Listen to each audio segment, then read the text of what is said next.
ஏற்பாடு. இப்போ வந்து இந்த குழந்தைகளுக்கு குழந்தைகள் இந்த மருத்துவமனையில் இருதய அறுவை சிகிச்சை பிரிவுக்கு ஒரு ஸ்பெஷல் இது இருக்கு. என்னன்னா தமிழ்நாட்டில் இருக்கிற எல்லா குழந்தைகளுக்கும் எவ்வளோ சிக்கல், ஒரு சாதாரண இருதய அறுவை சிகிச்சை தேவைன்னா அவங்களே அந்தந்த மருத்துவமனைகளில் அவங்களே பண்ணிடுவாங்க. அதில் ஒன்றும் பெரிய ப்ராப்ளம் இருக்காது. இன்சூரன்ஸை வச்சு பண்ணுறாங்க, இல்லை எல்லாத்தாலும் பண்ணிடலாம். ஆனால் ரொம்ப சிக்கலான யாராலையும் பண்ண முடியாது. ஃபார் எக்ஸாம்பிள் பச்சிளம் குழந்தைகள், பிறந்த சில நாட்களே ஆன குழந்தைகள், அந்த மாதிரி குழந்தைங்க கூட நம்ம குழந்தைகள் நல மருத்துவமனைக்கு அவங்க வந்து ரெஃபர் பண்ணிடுறாங்க. ஸோ அந்த சிகிச்சை முறைகள் எல்லாமே ரொம்ப சிக்கலானது. ஃபார் எக்ஸாம்பிள் நீங்கள் ஒரு நரம்பு ஊசி போட்டு குளுக்கோஸ் ஏற்றுறதுன்னு சொல்லுவோம்ல, இப்போ நமக்கெல்லாம் அந்த நரம்பெல்லாம் அவ்வளோ பெருசாக இருக்கும். பிறந்த குழந்தையோட நரம்பை நீங்கள் பார்த்தீங்கன்னா ஒரு நூல் சைஸுக்கு இருக்கும். அது வழியாக அவங்க ஒரு கெத்தீட்டர் போட்டு அது வழியாக அவங்க ஒரு சர்ஜரி பண்ணுறதுங்கிறது ரொம்ப கடினமான விஷயம். அதனால அவங்க பண்ணுற சேவை அதோட நிறைய சர்ஜரி ஒரு அரை மணி நேரம் இல்லை 1 மணி நேரம் இருக்கும். அவங்க பண்ற சர்ஜரியே 4 மணி நேரத்திலேருந்து 6 மணி நேரம் வரைக்கும் அவங்களுக்கு பண்ணணும். ஒரு நாளைக்கு ஒரு சர்ஜரி இல்லைன்னா 2 சர்ஜரி பண்ணணும். சம்டைம்ஸ் இமேஜின் பண்ணுங்க, 2 சர்ஜரி அவங்க பண்றாங்கன்னா கிட்டத்தட்ட ஹோல் டே ஒரு அரை நாள் அவங்க நின்றுட்டு பண்ணிட்டே இருக்கணும். அது வந்து அதனால அந்த எப்பயுமே எனக்கு வந்து அதனால எனக்கு வந்து கார்டியோதொராசிக் சர்ஜன்ஸ், அதாவது இருதய அறுவை சிகிச்சை நிபுணர், அந்த பீரியட்ல அவங்களுக்கு மயக்க மருந்து கொடுத்து இந்த 6 மணி நேரமையும் உங்க குழந்தைய மயக்கத்துல ஈடுபடுத்துறது அதோட மிக சிரமமான விஷயம். அதனால இதெல்லாம் வந்து இதை படித்து அவங்க தேர்ந்து வரதுலயே அவங்களுடைய வாழ்நாளில் ஒரு 25 இயர்ஸ் முடிஞ்சிருது, 30 வருஷங்கள் முடிஞ்சிருது. அதுக்கப்புறம் உங்களுக்கு எல்லாம் சேவை பண்றாங்க. அதனால மருத்துவரோட சேவைங்கிறது எல்லா நேரங்கள்லையும் உங்களுக்கு வந்து அது வந்து சக்சஸ்ஃபுல்லா வரணும்னு நம்ம ஆசைப்படுறோம். பட் நோயின் தன்மையை பொறுத்து நிலைமைகள் வேறுபடும். அதனால இது வந்து நீங்க பேஷண்ட்ஸ் ஆகிய நீங்கள் வந்து எங்களுக்கு மருத்துவர்களுக்கு எப்பயுமே சப்போர்ட் ஆகும்.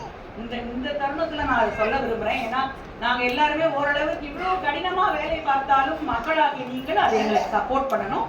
எங்களால முடிந்த அரசு குழந்தைகள் நல மருத்துவமனைக்கு ஒரு உறுதிமொழி நான் தர முடியும். இங்க வந்து நாங்க தரமான ட்ரீட்மெண்ட் எல்லாருக்கும் இலவசமாக, இதெல்லாம் இன்சூரன்ஸ்ல இல்லாட்டாலும் சில விஷயங்கள்லாம் ஆப்ரேஷன் பண்ணணும்னா டாக்டர் வந்து சொன்னோம்னா நம்ம ஊர் குழந்தைங்களுக்கு மட்டும் இல்ல, அடுத்து ஆந்திரால இருந்து வர குழந்தைகள் எங்க இருந்தாலும் குழந்தைகள் தான். அதனால அவங்களுக்கு தரமான சிகிச்சை கொடுக்கறதுல நாங்க எப்பயுமே அது எந்த விதமான இதுவும் கிடையாது.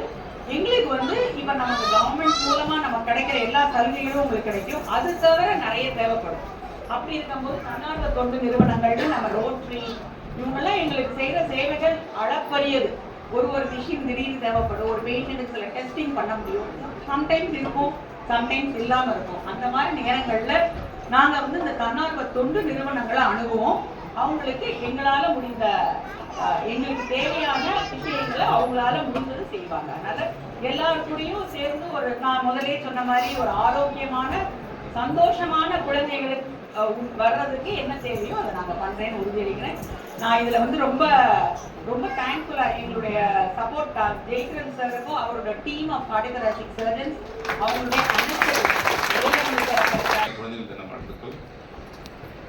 இந்த ஷார்ட் நோட்டீஸில் உங்களை ஆப்ரேட் பண்ண பேஷண்ட்டை ஃபோன் பண்ணி வர சொல்லி இந்த செலிப்ரேட் பண்ண வந்ததுக்கு thanks.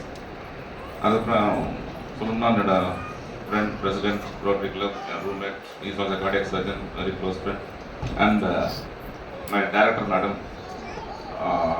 she's been supportive throughout in helping us out, and past presidents, governors, and my friends, particularly my teammates, surgeons, Edil, Kadrivel, Aishwarya, and Harun, and my anesthetics team, Professor Dhanshekar, Vinod, Sukanta, Sridevi, and my theatre staff, perfusionists, my ward workers, and cardiothoracic post-op, which is most important, the staff who works throughout the night duties and all. I'm very thankful to all of them, and particularly my patients. I don't call it patients, but even then.